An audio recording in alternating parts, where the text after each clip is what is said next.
Un saludo fraternal a todos nuestros amados hermanos que se toman una vez más el tiempo para poder ver nuestro estudio de hoy. Estamos tratando la serie de El juicio sobre los vivos. Esta es la parte número 13. Gracias, mis queridos, por permitirnos llegar hasta el corazón de sus hogares a través de este medio. Hoy vamos a continuar el estudio que estamos haciendo acerca de Ezequiel capítulo 9. Vamos a ver, hermanos queridos, o vamos a seguir viendo cómo es que Dios reveló esta sorprendente revelación al profeta Ezequiel.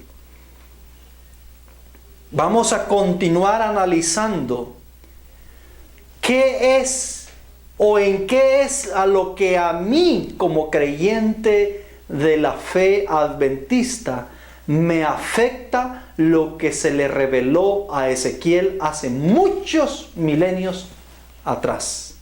Muchos siglos de años atrás. La profeta de Dios hoy, según la cita que leímos en nuestro estudio anterior, nos dice de que esta profecía del capítulo 9 de Ezequiel tendrá un cumplimiento literal en el futuro del tiempo de ella. Y ahora, como ya un profeta nos está diciendo que esta profecía se cumplirá literalmente sobre su pueblo o sobre la ciudad que se describe en el capítulo 9, nuestro trabajo hoy es descubrir a la luz de la inspiración cuándo y sobre quiénes se ha de cumplir esta profecía. ¿Y qué papel es el que usted y yo vamos a jugar en este evento que viene? Antes de ir a la oración, quisiera nuevamente leer la última cita que leímos en nuestro estudio anterior. Se encuentra en Manuscritos Inéditos, tomo 1, página 241. Dice lo siguiente: estudiad el capítulo 9 de Ezequiel. Estas palabras se cumplirán literalmente. Sin embargo, el tiempo está pasando y el pueblo está dormido. Rehúsan humillar sus almas y ser convertidos. No por mucho tiempo el Señor tolerará a su pueblo, a quienes les han sido reveladas grandes e importantes verdades, pero que han rehusado traer estas verdades dentro de su experiencia individual. El tiempo es corto. Dios está llamando. ¿Escucharán su voz? ¿Recibirán su mensaje? ¿Serán convertidos antes de que sea demasiado tarde? Pronto, muy pronto, cada caso será decidido para la eternidad.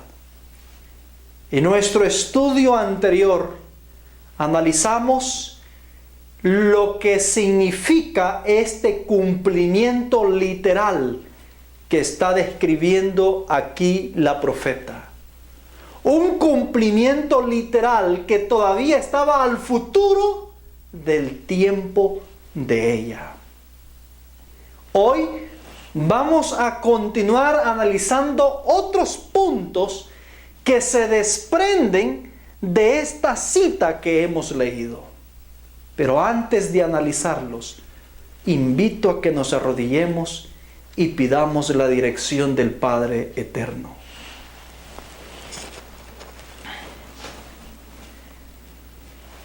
Padre amado que habitas en los cielos, sea, Señor, bendito su nombre por siempre.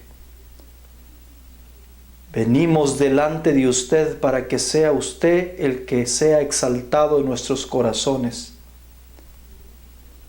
Que todos aquellos miren el sacrificio expiatorio que Cristo hizo en nuestro favor allá en la cruz del Calvario. Aparta, oh Dios, nuestra vista del hombre. Aparta nuestros pensamientos y nuestra confianza de aquel cuyo hálito de vida está en su nariz. Permítenos, oh Dios, que nuestra seguridad y nuestra confianza descanse solamente en usted. Le pedimos a esta hora que el Espíritu Santo nos acompañe en este estudio. Permítenos, oh Dios, tu presencia. Ábrenos el entendimiento para entender esta poderosa verdad que usted le ha placido a bien revelarnos a esta generación. Quédese, Dios del cielo, con nosotros. En el nombre santo de Jesús. Amén.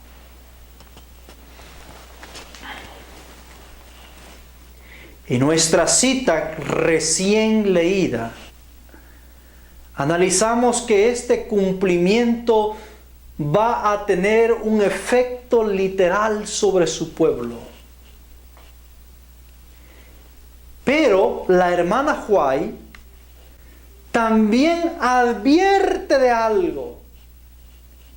Ella dice en la cita, se debe cumplir literalmente. Pero ella dice, el pueblo está dormido. Ella no dice, el mundo está dormido, sino que ella dice, el pueblo está dormido. ¿Qué pueblo? ¿Qué pueblo el que está dormido? Mateos capítulo 25, versículo 1 al 10. Se registra una parábola llamada la parábola de las 10 vírgenes.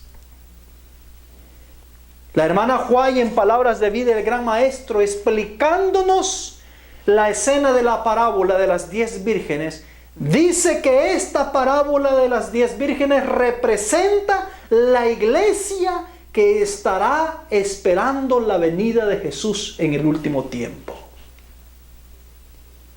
Pero mire qué curioso. Mateo nos registra que estas 10 vírgenes estaban durmiendo. Todas se durmieron.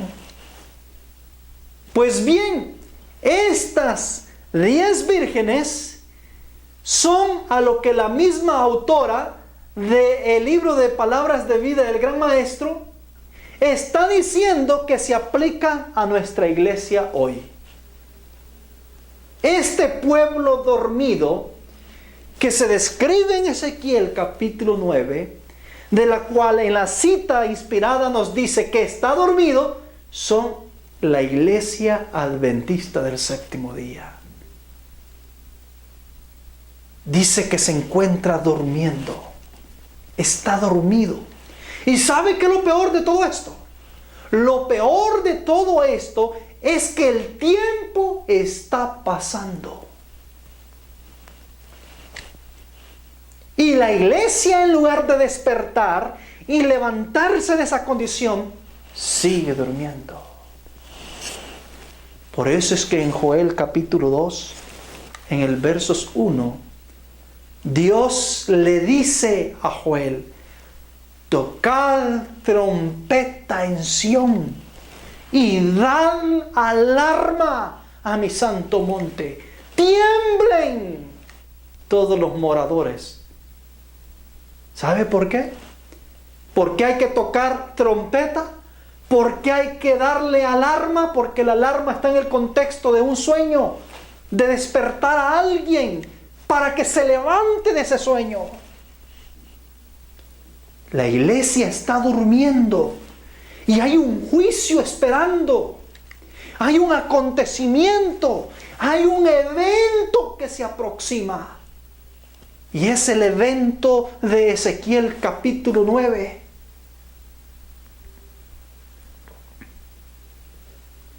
Dice en el punto siguiente que quiero resaltar de esta cita de Manuscritos Inéditos, volumen 1, página 241. Dice que Dios no va a seguir tolerando a su pueblo durante mucho tiempo. Aquí aprendemos una gran lección. Hay algunos que están aplicando esta escena de Ezequiel 9 al mundo impío, al castigo de los impíos. Pero la cita no me está diciendo eso a mí. La hermana White no me está diciendo que se la debo de aplicar al pueblo impío. La cita me dice que Dios no va a seguir tolerando a su pueblo, y su pueblo, que yo sepa, es la iglesia adventista del séptimo día. Su pueblo que ha recibido las verdades y que se le han revelado importantes verdades, no es al mundo. Es cierto que allá hay pueblo de Dios que no está en el redil verdadero, pero ese pueblo es su pueblo en una condición de ignorancia, porque no conocen la verdad, no saben de la verdad. No obstante, son fieles hasta donde se les ha permitido comprender la justicia de Dios. Pero el pueblo que conoce las verdades, a lo que la hermana White está haciendo alusión, el pueblo a los que se les ha revelado importantes verdades, es el pueblo adventista del séptimo día, no hay otro. Dice que Dios ha enviado importantes verdades. Pero este pueblo que las ha recibido no han vivido acorde a esas verdades reveladas. No han vivido de acuerdo a lo que Dios les ha revelado a través de esas verdades. Hermano, Dios le levantó profeta a la iglesia adventista del séptimo día. La hermana Elena Harmon de White se levantó con un mensaje contundente, claro, para poder o tener que seguir cada uno de los hijos de Dios pertenecientes a esta iglesia. Pero la hemos hecho a un lado. Hemos ignorado la invitación de Dios. Nos ha dejado de importar el simple hecho de practicar la verdad más que profesarla con nuestros labios. Hay una apostasía desenfrenada dentro de la iglesia. A pesar de que Dios ha dado amonestaciones importantes y específicas en todo nuestro diario de vivir. Hay una diversidad de libros inspirados, escritos por la sierva de Dios, donde Dios revela a través de ella la forma que Él quiere que sus hijos tengan o practiquen acorde a las verdades reveladas. Pero ¿sabe qué hace la iglesia? ¿Sabe qué hace mucho adventista como usted y yo? Dejarlas a un lado, a que se empañen de polvo. Hay algunos ingratos, desleales, que para ignorar las revelaciones que Dios ha dado a través de la sierva de Dios, han llegado a renunciar a creer en los escritos del espíritu de profecía. Y dicen: yo solo soy creyente de las escrituras. A mí no me hablen de los escritos White. Pero esto lo hacen para excusar sus abominaciones, para excusar sus pecados, como que si la Biblia los va a excusar. Hermanos queridos, estamos viviendo momentos difíciles complejos para el pueblo de Dios. La rebeldía se va incrementando. El orgullo del adventista va creciendo. Cada vez más nos estamos pareciendo más al orgulloso enemigo, a Satanás, que al humilde cordero inmolado que fue sacrificado por nosotros. Pero la cita nos decía, Dios está llamando. Hoy, usted no está viendo este video de puro gusto. Dios está llamando. Y surge la pregunta, la gran interrogante. ¿Escucharán su voz? Ahí está el problema. Dice que en el último tiempo muchos se juntarán para escuchar doctrinas de demonios, fábulas, creencias, pensamientos humanos, halagadores a los oídos, y no querrán escuchar la verdad pura, el evangelio puro, porque no es acorde a sus deseos, no es acorde a lo que ellos quieren, no es acorde a lo que ellos anhelan. Eso es terrible, mis hermanos. Dios va a hablar. ¿Escucharán su voz? ¿Y sabe a través de quiénes Dios habla? Dios habla a través de los profetas. Dios habría de hablar a la iglesia adventista a través de su profeta. Un profeta. Dios llamaría para hablarle a sus hijos. La pregunta es, ¿escucharán su voz? ¿Recibirán su mensaje? Mis queridos hermanos, quiere decir que Dios va a dejar oír su voz, va a hablar al pueblo, va a hablar a través de un mensaje que Él va a mandar. Por eso dice la cita, ¿recibirán su mensaje? Y de acuerdo a la decisión que los oyentes hagan, de acuerdo a la decisión que sus hijos hagan, de ahí va a determinar si se pierden o se salvan.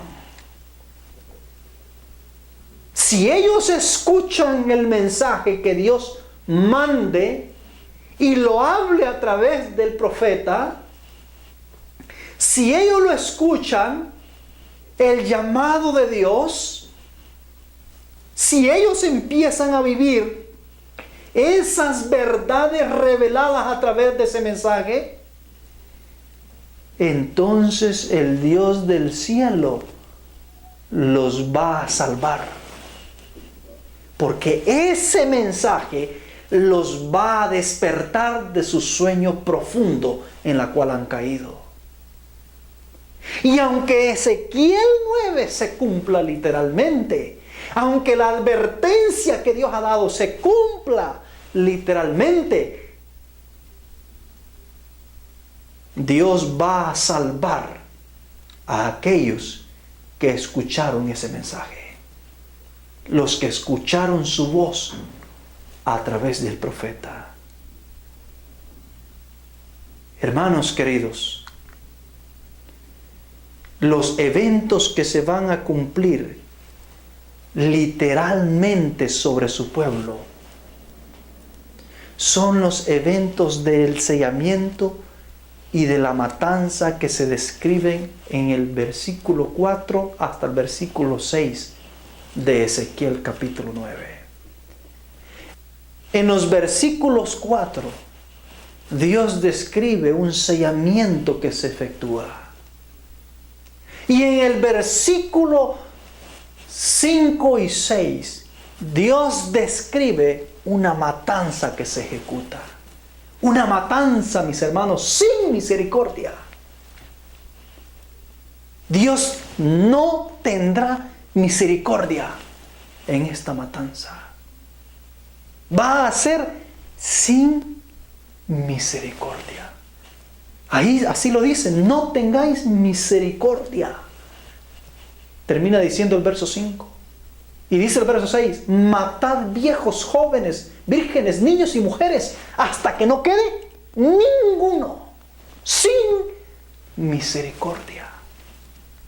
Todos los transgresores de la ciudad, todos los que han cometido las abominaciones en la ciudad, son exterminados en el evento que se describe en Ezequiel capítulo 9. Ezequiel vio una muerte literal de todos. Ahora, quiero aclarar y explicar por qué el evento que describe Ezequiel capítulo 9 no podemos aplicarlo de una manera directa al tiempo de la destrucción de Jerusalén por Nabucodonosor y su ejército. Ya he hablado anteriormente que en las profecías hay aplicación indirectas y parciales donde se utilizan ciertos elementos de X profecía para aplicarlos a X evento, pero evento literal y directo solamente hay uno, que es el cumplimiento literal de dicha profecía, donde todos los elementos descritos ahí se emplean en el cumplimiento del evento mencionado. Ahora vamos a ver por qué Dios, a través de las circunstancias que estaba viviendo el profeta Ezequiel y las circunstancias que estaba pasando el pueblo de Dios, a través de ellos, ¿por qué Dios quiso revelar una profecía al futuro que iba a venir en el tiempo final de acuerdo a los acontecimientos con los cuales el profeta estaba familiarizado en ese momento? Y vamos a ver que esta aplicación de Ezequiel 9 no se puede aplicar de una manera directa sobre el evento de la destrucción de Judá y Jerusalén en el tiempo de Nabucodonosor. El primer punto que no se cumplió en la invasión de Jerusalén y en la deportación de este pueblo, en la destrucción del templo de Jerusalén y de Judá, es por lo siguiente. Ezequiel 9:6 nos dice: matad viejos, jóvenes y vírgenes y niños y mujeres hasta que no quede ninguno. ¿A cuántos tenía que matar? ¿Tenían que matar a estos 5 varones? A todos, mis hermanos, sin excepción. Ninguno podía quedar. Vamos a ver entonces si esta profecía se cumplió literalmente en el tiempo de Ezequiel. Vamos a ver si realmente ningún infiel sobrevivió, tal como se está diciendo en el versículo 6. Dice que no quede ninguno. La ejecución tenía que ser total, absoluta. Y entonces encontramos los primeros elementos o los primeros problemas al quererla aplicar literalmente en ese tiempo. Daniel 3, versículo 7, ustedes conocen la historia. Así es de que se la voy a narrar, aunque yo les voy a poner el versículo en pantalla para que lo lean y tengan una idea. Ustedes saben que entre los deportados que llegaron a Babilonia, traídos por Nabucodonosor, entre ellos habían muchos que habían sobrevivido a la masacre y a la mortandad que había causado Nabucodonosor en los sitios que había puesto sobre Jerusalén. Y miren lo interesante. De acuerdo a la descripción que Ezequiel 9 nos está diciendo, Dios ordenó un sellamiento para los fieles para que ellos no fueran tocados, es decir, para que la vida de ellos no se tocara.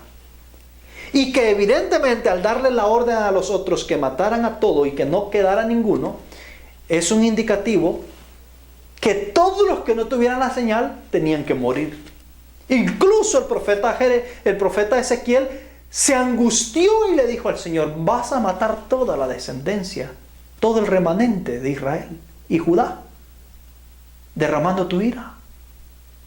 Es decir, la mortandad era tan terrible que eran muy pocos los que iban a permanecer con vida. Y como ya la hermana Juan nos dijo que este evento va a ser literal, es decir, es una matanza literal que Dios hace, y es un sellamiento también literal donde Dios va a marcar a cada uno, es decir, cada uno va a ser marcado para salvación. Es evidente de que tenemos que encontrar ese cumplimiento literal en esta acción que hizo Nabucodonosor, si fuera el caso que se refería a esa profecía. Pero resulta que cuando Nabucodonosor hace una gran estatua en el campo de Dura, una estatua de oro, dice la inspiración, dice que ordenó a todos los pueblos, toda nación, todo ciudadano de su reino, que se postrara delante de esta imagen al momento de escuchar los instrumentos musicales. Hermanos, recordemos que el pueblo estaba entre Babilonia. Allí estaban los hijos de Dios. Y en esta escena aún el mismo Nabucodonosor, el rey, se iba a postrar delante del Dios que había levantado en esta imagen. Es decir, delante de este Dios, de esta estatua que se había formado, que él había formado. Evidentemente nadie estaba exento. Resulta que cuando él da la orden, todos se postran, excepto Sadrach, Mesach y Abednego. Hermanos queridos, la gran mayoría de los que estaban entre los cautivos de Babilonia eran infieles, eran idólatras. Les importó poco postrarse a ese Dios de oro, a esa estatua, a ese ídolo. Tan acostumbrados estaban en Jerusalén de adorar dioses falsos que no les importó sacrificar sus principios y postrarse delante de esa imagen. Solo 3 fieles se mantuvieron firmes. Les pregunto, entonces, ¿quiénes habían sobrevivido en sí? ¿Los infieles o los fieles? Si este cumplimiento fuera literal, ningún infiel hubiese sobrevivido y estuviera en Babilonia postrándose delante de esa imagen. Por el contrario, la gran mayoría, por no decir casi todos, se postraron ante la imagen. Solo 3 fieles habían ahí entre ese grupo. Pero ¿cómo es posible si Ezequiel me está diciendo que a los infieles tenían que ser exterminados, tenían que morir? Pero allí en Babilonia, entre los que habían sobrevivido a la matanza que Nabucodonosor había hecho en la incursión a Jerusalén, había un montón de infieles que se postraron a adorar la imagen de Nabucodonosor. Entonces, en la masacre de allá, de Jerusalén, por parte de Nabucodonosor y su ejército, ¿sobrevivieron solamente fieles o sobrevivieron infieles también? Hasta aquí, en lo que les he presentado, estamos observando de que sobrevivieron fieles y sobrevivieron también infieles, idólatras. ¿Dónde se cumple allí entonces? Matad, que no quede ninguno. No tengáis misericordia sobre niños, mujeres, hombres y adultos y todo, hasta que no quede ninguno. ¿Dónde se cumple?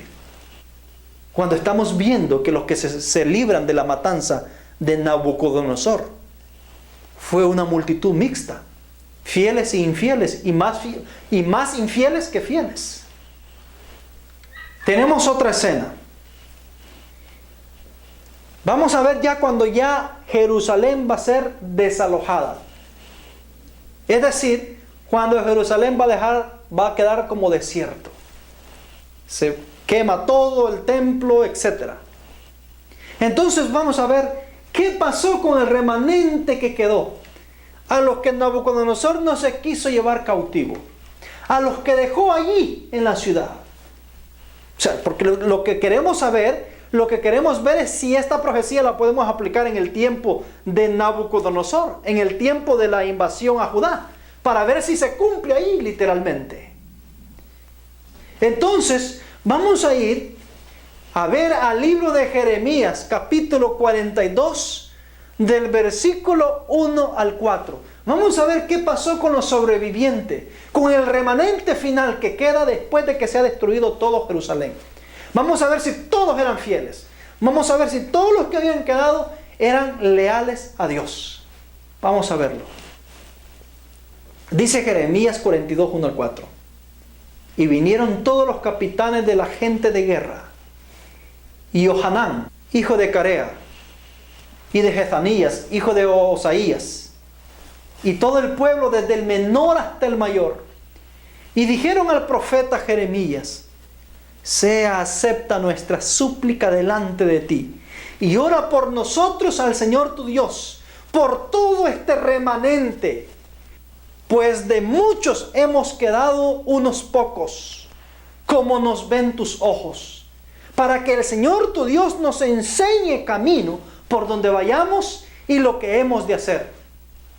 En resumen, el remanente que ha quedado, que por cierto la Escritura dice que eran muy pocos, vinieron a consultarle a Jeremías. Le vinieron a pedir a Jeremías: ve y habla con el Señor. Dile al Señor que nos muestre el camino. ¿Qué vamos a hacer aquí? Hasta aquí, hermanos, todo bien. Es decir, estaban haciendo lo correcto. Le estaban preguntando al profeta que le investigara o que le preguntara al Señor cuál era la voluntad de allí en adelante. Y entonces el profeta viene y va y le pregunta al Señor, le habla al Señor y le pide dirección en relación a la súplica que le han hecho el remanente que ha quedado en Jerusalén. Y miren lo que ocurre. Ahora Jeremías 42, 7 al 10. Primero hemos leído Jeremías 42, 1 al 4. Hoy es Jeremías 42, 7 al 10. Dice: y aconteció que al cabo de 10 días vino palabra del Eterno a Jeremías.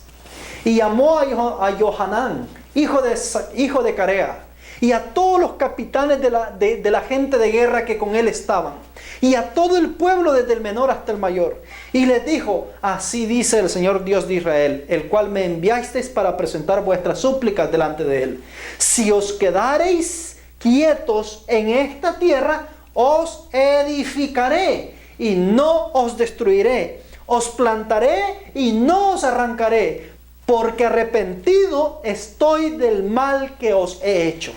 Bueno, en resumen, Dios viene, le responde al remanente que ha quedado después de toda la destrucción total, le responde al remanente y le dice a Jeremías que les diga que se queden ahí quietecitos, que no se muevan para ningún lugar, que él ya se ha arrepentido del mal que les ha causado, del estrago que ocurrió.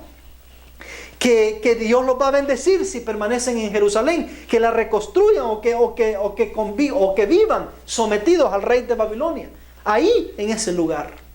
Esa es la instrucción que Dios le da a Jeremías para que se lo deje saber al pueblo de Jerusalén. ¿Cuál fue la respuesta del pueblo, de este remanente que ha quedado ahí? Capítulo 43, versículo 1 al 7. Mire lo que dice. Y aconteció que como Jeremías acabó de hablar a todo el pueblo todas las palabras del Eterno, esto es, todas las palabras por las cuales el Señor su Dios le había enviado a ellos, dijo Azarías, hijo de Osaías, y Johanán, hijo de Carea, y todos los varones soberbios dijeron a Jeremías: mentira dices. No te ha enviado el Señor nuestro Dios para decir: no entréis en Egipto a peregrinar allí, sino que Baruc, hijo de Nerías, te incita contra nosotros para entregarnos en manos de los caldeos, para matarnos y para hacernos transportar a Babilonia. No obedeció pues Johanán, hijo de Carea, y todos los capitanes de la gente de guerra, y todo el pueblo, a la voz del Señor, para quedarse en tierra de Judá, sino que tomó Johanán, hijo de Carea, y todos los capitanes de la gente de guerra, a todo el remanente de Judá, que había vuelto de todas las naciones a donde habían sido echados, para habitar en la tierra de Judá, a hombres y mujeres y niños, y a las hijas del rey, y a toda alma que Nabuzaradán, capitán de la guardia, había dejado con Gedalías, hijo de Ahicam, hijo de Safán, y el profeta Jeremías, y a Baruc, hijo de Nerías. Y entraron en tierra de Egipto porque no obedecieron a la voz del Eterno. Llegaron hasta Tafnes. Hermanos, les pregunto, los que sobrevivieron, el remanente de la destrucción que se dio en ese tiempo de Nabucodonosor, ¿eran fieles o eran infieles? ¿Eran rebeldes o eran obedientes? Yo creo que todos vamos a estar de acuerdo que todo casi el remanente que sobrevivió de Judá y que quedaron ahí en las tierras de Judá, en Jerusalén ya destruida, eran rebeldes, desobedientes, idólatras. Entonces, ¿cómo es que podemos aplicar esta profecía de Ezequiel 9 literalmente a este acontecimiento, cuando la Escritura nos dice que la orden de Dios fue que al momento de causar la destrucción no quedara ninguno? Se les dio la orden a los 5 varones que no perdonaran la vida de nadie. Pero aquí estamos viendo que se le perdonó la vida a una multitud, a un remanente idólatra y rebelde. Hermanos amados, por eso es que no podemos aplicar literalmente la profecía de Ezequiel 9 al acontecimiento de la destrucción de Jerusalén. Y algo más interesante. Dice la Escritura en Ezequiel 9 que Dios le ordenó al varón vestido de lino que fuera adelante de los destructores y que marcara a todos los justos, a todos los fieles, y a los otros, es decir, a los que iban detrás de él, les dijo: pasad detrás de él y matad. No perdone vuestro ojo. Los únicos que iban a ser perdonados eran los que tenían la marca. El problema es que la marca era Dios quien la ha de poner. El problema es que la marca es Dios quien la pone a través de un ángel. No es el ser humano.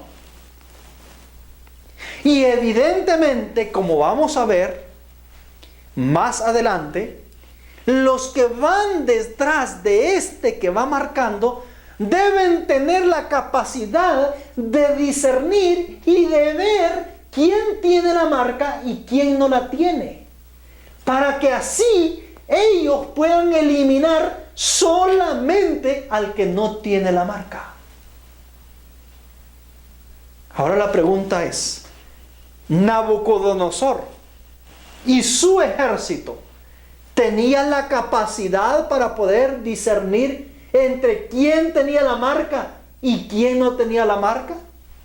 Porque los intérpretes que dicen que este evento se refiere a la caída de Jerusalén por Nabucodonosor y su ejército, ellos dicen que los 5 varones que llevan las armas destructoras representan el ejército de Nabucodonosor, comandados por Nabucodonosor. Entonces quiere decir de que Nabucodonosor tenía que saber quién era el que estaba sellado y quién era el que no estaba sellado. para poder aplicarla en ese momento. Pregunto, ¿sabía Nabucodonosor quién era el que estaba sellado y quién no? No. ¿Por qué no lo sabía? Porque solamente los ángeles pueden distinguir quién es un sellado y quién no es un sellado. Dice la inspiración. Testimonios para los ministros, página 47. La obra de separación es dada a los ángeles de Dios. No se la encomienda a las manos de algún hombre. ¿Qué dice la cita? La obra de separar solamente es una obra exclusiva de los ángeles. Los hombres no tienen parte ni arte, o ni arte ni parte en ese asunto. Ellos no pueden hacer la diferencia entre el justo y el injusto. Son solamente los ángeles de Dios los que hacen esta obra. Y la otra cita en la carta 126 de 1898, la sierva de Dios dice: ¿cuál es el sello del Dios viviente que es colocado en la frente de su pueblo? Es una señal que pueden leer los ángeles, pero no los ojos humanos. Pues el ángel exterminador debe ver esa marca de redención. Ah, mis hermanos, dice que solamente los ángeles son los que tienen la capacidad de ver la marca, el sello que Dios pone. Por lo tanto, el que va a separar entre buenos y malos, es decir, el que sella, el que determina quién es justo y quién no es un ángel, porque son los únicos que pueden hacer la separación. Y los que van a exterminar, es decir, los que van a destruir, los que van a causar la matanza, solamente pueden ser ángeles, porque son los únicos que pueden saber y ver quién es el que está sellado y quién no está sellado. Por eso es que Nabucodonosor no podía hacer la diferencia entre el justo y el injusto. Por eso es que los que llevó deportados a Babilonia eran injustos y justos, idólatras y santos, revueltos. Por eso es que los que dejó en Jerusalén no los dejó porque eran justos o porque eran fieles a Dios. Los dejó porque eran pobres, pero eran pobres idólatras, injustos, paganos, rebeldes, que desobedecieron a la voz de Dios. Hermanos, si yo quiero aplicar a Ezequiel 9 de literal y directamente a la escena de la destrucción de Jerusalén, yo solamente lo puedo hacer violando el principio de la revelación bíblica. No de una manera honesta, solamente de una manera que viole los principios de las Escrituras. Por eso es, mis queridos hermanos, que la escena que Ezequiel está viendo en el capítulo 9 no es un evento que se cumplió con la invasión de Babilonia sobre Jerusalén, sino que es un evento que todavía estaba en el futuro y que por las circunstancias del momento, por las circunstancias en las cuales el profeta estaba en ese tiempo y el pueblo de Dios en ese momento viviendo una terrible y atroz consecuencia por sus pecados, basados en ese panorama, Dios le revela esta revelación oportuna para su pueblo que iba a estar en el tiempo del fin. Y es por eso que la hermana White está viendo que esta profecía de Ezequiel 9 se iba a cumplir en el futuro, literalmente, porque la profeta estaba claro que esta profecía de una manera literal y directa nunca se había cumplido en el pasado. Es más, ella vio el sellamiento que se describe en el capítulo 9 de Ezequiel, ese sellamiento que dice que hizo este varón vestido de lino, que en realidad era un ángel, como ya hemos visto. Ella vio este sellamiento en el futuro, no lo vio en el pasado, no lo identificó en la escena de la destrucción de Jerusalén. Dice la cita inspirada de Testimonios para los Ministros en la página 445. Dice lo siguiente: este sellamiento de los siervos de Dios es el mismo que se le mostró a Ezequiel en visión.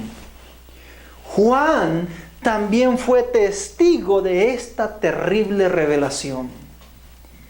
Ella está hablando del sellamiento que Juan vio en el Apocalipsis capítulo 7 del 1 al 4. ¿Y sabe cuál es ese sellamiento?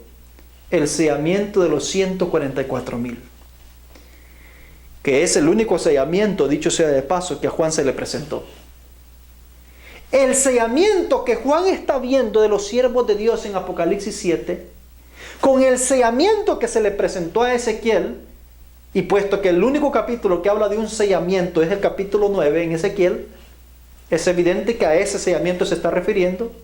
Dice que ambos sellamientos son uno solo, es el mismo. El problema es que el sellamiento de Ezequiel capítulo 9 es el mismo sellamiento que se le hace a los 144,000. Eso quiere decir que los que están gimiendo y clamando por las abominaciones del pueblo de Dios son los 144,000, los que Juan vio. La diferencia es que Ezequiel no vio el número. Más bien él vio y se concentró en ver los muertos que caían por miles y miles a causa de no haber tenido el sello. Y Juan no habla de los muertos que vio Ezequiel, porque ya Ezequiel lo había hablado. Juan habla de los que sobreviven, de los que quedaron sellados. Y él dice que fueron 144,000. Y como el sellamiento de los 144,000 todavía está en el futuro, es el sellamiento que Dios va a hacer sobre la iglesia militante, para que de ahí salga la iglesia triunfante y que todavía no ha llegado. Es un indicativo que el proceso del sellamiento de Ezequiel 9 apenas va en su curso, y que por consiguiente, luego de ese sellamiento, viene esa matanza que describe Ezequiel 9. Por eso es que la hermana White está poniendo el evento de la matanza de Ezequiel 9 al futuro. Está poniendo el sellamiento de Ezequiel 9 al tiempo del fin, en el periodo del tiempo del fin, en el periodo cuando van a ser sellados los 144,000.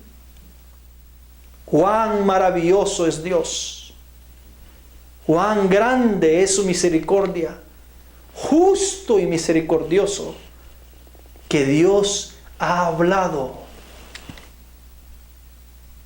ha advertido.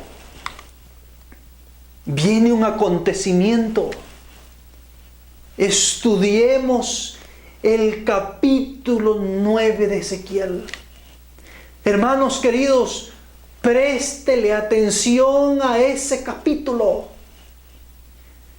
Hay que investigarlo, hay que escudriñarlo, porque ese acontecimiento no ocurrió ni ha ocurrido en el pasado. Ese acontecimiento ocurre en el tiempo del fin, en el tiempo de la separación de los buenos y malos dentro del pueblo de Dios. Ahora, hermanos, quiero que descubramos otro detalle bien importante en esta profecía. En los estudios anteriores hemos hablado de que el Señor va a hacer una visita aquí en la tierra. Y hemos estudiado que para hacer esta visita, Dios va a hacer una pausa del juicio que se está llevando en el cielo, para luego proseguirlo. Y es una visita por casi media hora de silencio. 7 días literales de nuestro tiempo. El Señor visita la tierra. Hace una visitación al pueblo de Dios en esta tierra. Y ya hemos visto de otros ángulos que esa visitación tiene como objetivo separar la cizaña del trigo. Tiene como objetivo destruir la cizaña y glorificar el trigo. Pero mire lo curioso de este asunto. Cuando a Ezequiel se le presenta la visión, ¿sí? A Ezequiel se le presenta la visión en el momento cuando se está ejecutando este juicio. ¿Y sabe usted a dónde Ezequiel ve a Dios en ese momento cuando se está efectuando el juicio que se describe en el capítulo 9 y que se extiende hasta el capítulo 10? Vamos a descubrirlo. ¿A dónde es que él lo ve? ¿Dónde se encuentra Dios en ese momento cuando se efectúa ese juicio? Para eso vamos a ir a Ezequiel capítulo 1 y vamos a leer el versículo 1 y de ahí el versículo 3, 4, 5 y 6. Y nos dice lo siguiente. Y aconteció en el año 30, en el mes cuarto, el 5º día del mes, estando yo en medio de los cautivos, junto al río de Quebar, los cielos se abrieron y vi visiones de Dios. ¿Qué es lo que él vio a partir de ahí? Vio visiones. Todo esto que a él se le revela del libro de Ezequiel lo recibió a través de visiones. Él fue teletransportado en visiones para poder ver estos acontecimientos. Entonces dice el versículo 3: vino la palabra del Eterno al sacerdote Ezequiel, hijo de Buzi, en la tierra de los caldeos, junto al río de Quebar. Y la mano del Eterno fue ahí sobre él. Y miré, y aquí un viento tempestuoso del norte, una gran nube como un fuego envolvente, y en derredor suyo un resplandor, y en medio del fuego una cosa que parecía como de ámbar, y en medio de ella la figura de 4 seres vivientes, y esta era su apariencia. Tenían ellos semejanza de hombre, y cada uno tenía 4 caras y 4 alas. Y dice Ezequiel 1:26: y sobre la expansión que había sobre sus cabezas se veía la figura de un trono que parecía de piedra de zafiro, y sobre la figura del trono había una semejanza que parecía de hombre sentado sobre él. Es decir, en resumen de estos versículos, Ezequiel está viendo que el Señor ha venido a la tierra en uno de sus tronos movibles, porque dice que tenía ruedas. Y estos querubines que se identifican ahí tienen características, hermanos, similares a las características que se describen en el capítulo 4 y en el capítulo 5 del Apocalipsis. Cara de becerro, cara de león, cara de águila y cara de hombre. Los querubines que él está viendo ahí.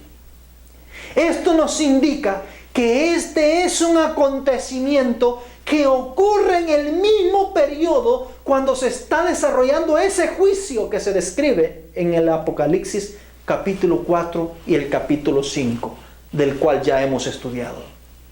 Nos identifica que este es un acontecimiento que ocurre en ese mismo lapso de tiempo, en el juicio investigador. Pero el hecho que el Señor en esta ocasión se le vea sobre un trono que se anda moviendo sobre la tierra, porque allí es donde Él lo está viendo en visión, es un indicativo que Dios, cuando ejecute este juicio, va a andar aquí en la tierra. Él personalmente con sus ángeles. Recordemos que esta visión que Ezequiel está viendo fue precisamente eso, una visión. No ocurrió en su tiempo. Él fue llevado en visión y vio todo este escenario en visión de lo que iba a ocurrir cuando este acontecimiento estuviera llevándose a cabo en la tierra. Y para confirmarles que Ezequiel está viendo al Señor Jesús en un trono movible, ejecutando esta obra aquí en la tierra, váyanse al capítulo 10 de Ezequiel. Y vamos a leer el versículo 18 y el versículo 19. Ahí nos lo va a confirmar el mismo Ezequiel. Mire lo que dice. Y la gloria del Señor se salió de sobre el umbral de la casa y se puso sobre los querubines. Y alzando los querubines sus alas, se levantaron ¿de dónde? De la tierra delante de mis ojos. ¿A dónde estaban los querubines con el trono encima de ellos? En la tierra, mis hermanos. Dice que se levantaron de la tierra delante de sus ojos. Cuando ellos salieron, también las ruedas al lado de ellos, y se pararon a la entrada de la puerta oriental de la casa del Eterno. Y la gloria del Dios de Israel estaba arriba sobre ellos. Hermanos, este es el juicio que se había suspendido en el cielo y que luego baja a la tierra por casi media hora, que hay silencio en el cielo porque los elementos del juicio están aquí en la tierra.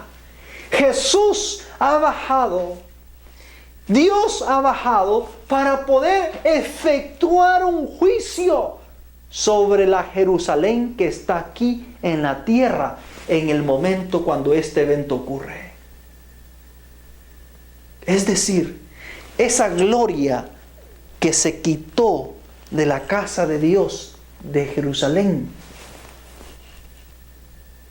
es un indicativo que este juicio debe ser efectuado dentro del pueblo de Dios en la visitación que Dios haga sobre la iglesia que Él tiene en esta generación. El profeta Ezequiel lo está viendo, lo ve en la tierra, junto con sus querubines. Están ahí. No es un invento del predicador, no es un invento de este servidor. Está ahí, mis queridos hermanos. Ahora la pregunta con la cual quiero cerrar: ¿oirán su voz? ¿Recibirán su mensaje? ¿Creerán a lo que los profetas nos han dicho durante mucho tiempo? ¿Le creeremos a la profeta actual? de la advertencia solemne que nos está haciendo? Hermanos, no de puro gusto la hermana White nos está mandando a estudiar el capítulo 9 de Ezequiel. No de puro gusto la hermana White nos está instando a investigar el capítulo 9 de Ezequiel. Es que el capítulo 9 de Ezequiel revela el escalofriante juicio que Dios va a ejecutar sobre los vivos de la iglesia que Dios tiene en esta generación. Ezequiel 9 nos revela la naturaleza de ese juicio que Dios va a efectuar durante 7 días literales para purificar a sus hijos que tienen esta tierra. Es que si usted hasta este momento había creído de que así con todas estas tendencias pervertidas que tenemos, si hasta aquí con todas estas inclinaciones abominables que vivimos, de esa manera Dios nos va a meter al reino de los cielos, hermano, se equivocó. Porque Dios solamente va a llevar a su reino a seres puros, santos, gloriosos, limpios, sin mancha y sin arruga. Dios no pretende llevar una iglesia en estas condiciones. No. Pero sí pretende purificarlos. Cuando terminemos la sección, este estudio de Ezequiel 9, vamos a ver cómo Dios va a purificar a los que estaban gimiendo y clamando. Y vamos a ver también la triste consecuencia o el triste destino de aquellos que no reciban el sello de Dios. Y les adelanto, el sello de Ezequiel 9 que se describe acá no es el sábado, para los que están pensando que con guardar el sábado ya estoy sellado. Este sello es diferente al sello del sábado de Ezequiel 20. Este es otro sello que lo vamos a ver a medida vamos desarrollando el estudio.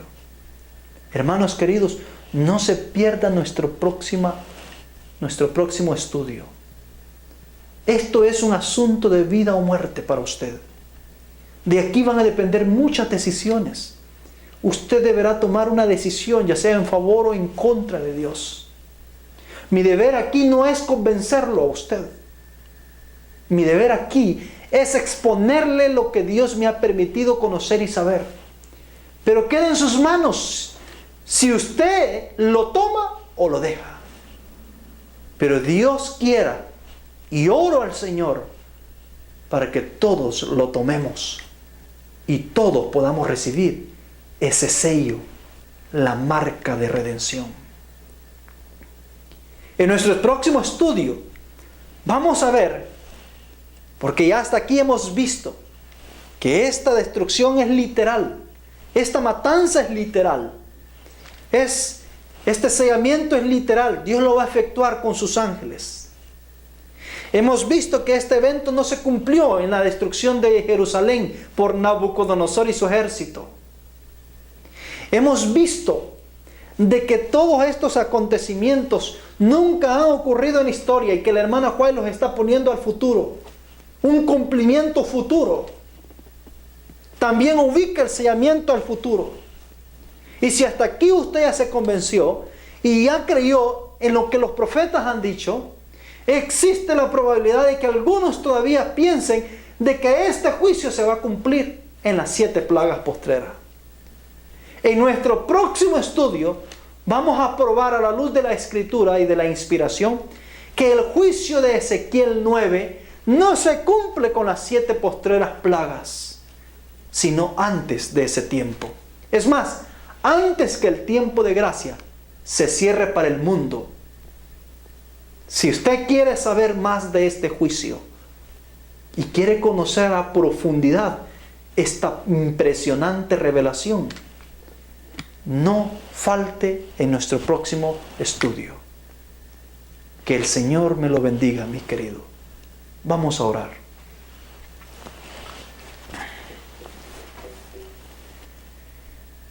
Dios del universo, gracias por permitirnos culminar nuestro estudio.